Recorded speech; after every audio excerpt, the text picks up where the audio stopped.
Hello, book lovers, and welcome to Book Talk Radio Club. My name is Claire Perkins, and today I'm talking to author Eugenia Chu. Eugenia is the author of children's Chinese-American book, Brandon Makes Jiao Zi. Did I get it right that time? You did. Thank you. Mummy surprises Brandon with his grandma from China, Popo, when she picks him up from school one day. When they get home, the adventure begins. While Brandon and Popo make Chinese dumplings called jiao zi, Brandon makes a mess and he and Popo have a good laugh. They chat and bond over the experience. Then Brandon eats and eats and eats and makes a surprise at the end that delights the whole family. Hi, Eugenia. First of all, welcome and thank you for coming on Book Talk Radio Club. Hi, thanks so much for having me. I'm really excited to be here. Thank you. So, now I've pronounced it correctly. What is jiao zi? Jiao zi are Chinese dumplings, and usually they're made with pork and vegetables, but really you can put whatever you want in them. And whenever my mom comes to visit, she and my son always make them. It's their favorite thing to do, and it's become a family tradition. That's nice. So, who is Brandon? Well, the character Brandon is based on my son Brandon. He's 8 now, but was probably around 4 or 5 when I first wrote this story. Oh, so what does he think of his mummy writing a book? Well, initially he had mixed feelings. He thought it was cool that I published a book. He thought I was like J.K. Rowling or Jeff Kinney. I wish. But then he was a little embarrassed when I first started sharing the book and when I was going to read it at his school because he thought the book was a baby book because I had written it about him when he was so much younger. Sure. And he was afraid his friends might tease him. But they didn't, and they loved the book, and they thought it was so cool, so he's proud again, so that's good. You wrote and published the book due to the fact that when Brandon was very little, you couldn't find children's storybooks to read to him, which touched upon Chinese culture and which included some Chinese Mandarin words to teach him Chinese vocabulary. So you started writing your own. With such a huge Chinese population throughout the USA, that really did surprise me. Have things changed at all? Well, I've since seen more books with Chinese and Chinese American characters, but there still don't appear to be many, if any others, that include some Chinese words or phrases in a conversational story-like setting. The books I've seen with Chinese are more ABC and 1, 2, 3 type instructional books, or straight translations with English on one side and Chinese on the other. I'm hoping that'll change soon, and there'll be more stories with Chinese that's naturally interwoven into the story, because I think it's more fun this way. I think it's going to be down to you. Well, I plan on writing more, but I'm hoping other authors will also start doing stories like this. You're receiving plenty of good reviews for Brandon Makes Jiao Zi over on Amazon, including a delightful story that hits all the right notes, and what a wonderful story to share with your family or your classroom. What is it about your book that has elicited such praise? Many children's language books just languish on Amazon with no comment or feedback. What is it? Well, first of all, thanks for noticing. I'm always a little giddy after I read a nice review. Based on the reviews and the things people have told me, 2 things seem to stand out about the book that make it special. The first is obviously the Chinese aspect of it. Unlike the other children's books out there, the Chinese is woven into the story, so you're reading both Chinese and English together at the same time. All right. And it really is written the way a Chinese grandmother and her English-speaking grandson would talk to each other.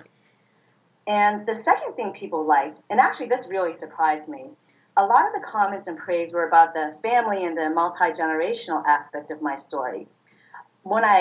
It's funny because when I first published, I thought the only people who might be interested in buying my book would be parents like me who wanted their kids to learn Mandarin and to learn about Chinese culture.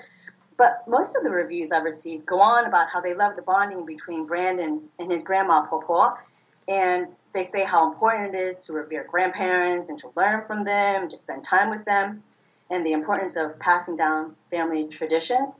So it was really nice that people felt that from the story, and that they could relate to the story even if they had no interest in learning Chinese. Well, it seems like you've hit an emotional button there. Yeah, and I didn't even mean to. It just came out, so it makes me really happy. What age group is the book aimed at? I've done a lot of readings to different groups of kids ranging in the age from 2 to 11. And the kids who seemed to enjoy the story the most, meaning they laughed the most, were between the ages of 4 and 9. Right. So I think the story is good for all kids, but the ones who seem to enjoy it the most between the ages of 4 and 9. The illustrations are charming. Did you draw them or did you hire an illustrator? Actually, my sister Helena illustrated my book. Oh, and right. yeah, it's funny because I never even thought of asking her. I knew she liked to draw with her son, but I didn't think she would want to take on a project like illustrating a book because it's so time consuming. Sure. And yeah, and I was going back and forth with an artist and having her submit drafts when my sister offered, and I was so thrilled because I knew I wouldn't have to give her much instruction since she knows the story and the characters, and it was just super easy and fun working with her. Oh, that's And lovely. yeah, it was great. And I love the concept of sisters producing a book about family. So I'm really lucky. I see from your Facebook author page that Brandon Makes Jiao Zi is now at a Montessori school. Isn't Chinese culture and language taught in American schools? Well, actually, several schools in Florida and California and a few other states now have or soon will have Brandon Makes Jiao Zi. But to answer your question, most elementary schools in the U.S. do not teach Chinese culture and language. But, it depends on the area. For example, here in Miami, where there is a very small Chinese population, there are only a handful of elementary schools that teach Mandarin as part of its curriculum. Right. And they're all private schools. None of the public elementary schools here teach Mandarin. Right. That's just here. I have an author friend from New York who told me that all the schools in her district teach Mandarin starting in kindergarten, which is amazing. So I guess it just depends on the population then. Right, and even out in California, where both my sisters live out in California, I know they have several Chinese immersion schools there, but even in that area where there's a huge, huge Chinese population, most regular public elementary schools don't offer Mandarin. And I think it's usually not offered until middle or maybe even high school. Right. But I do think more and more schools are starting to offer Mandarin. And I think most people believe, as I do, that it's the language of the future. Yes. Yeah. Yeah, and I must say that there are already more schools that offer Mandarin as a foreign language course than when I was a kid, which was none that I know of. I went to a lot of different schools, too, because we moved around a lot, and none of them offered Mandarin until college. And back then, the only schools that I knew of that taught Chinese were the Saturday Chinese schools, which we attended, and also Brandon attends now.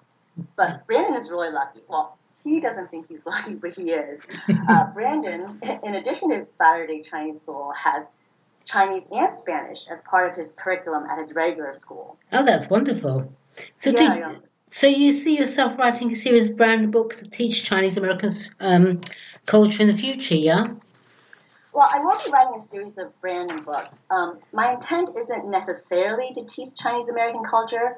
I want my books to be fun, tell a story, and not sound textbooky. And I want the kids who are reading or listening to this not to feel like it's a lesson. However, since my books will all have a little Chinese in them, and since my main character, Brandon, is Chinese American, I think my books will inherently illustrate Chinese American culture without me really trying to do that. I know Book Talk Radio Club's listeners are going to ask me this, so where can they find a recipe for jiao zi? That's a great question. A lot of people have been asking me for it. And I just put the recipe on my website last week at eugeniachu.com.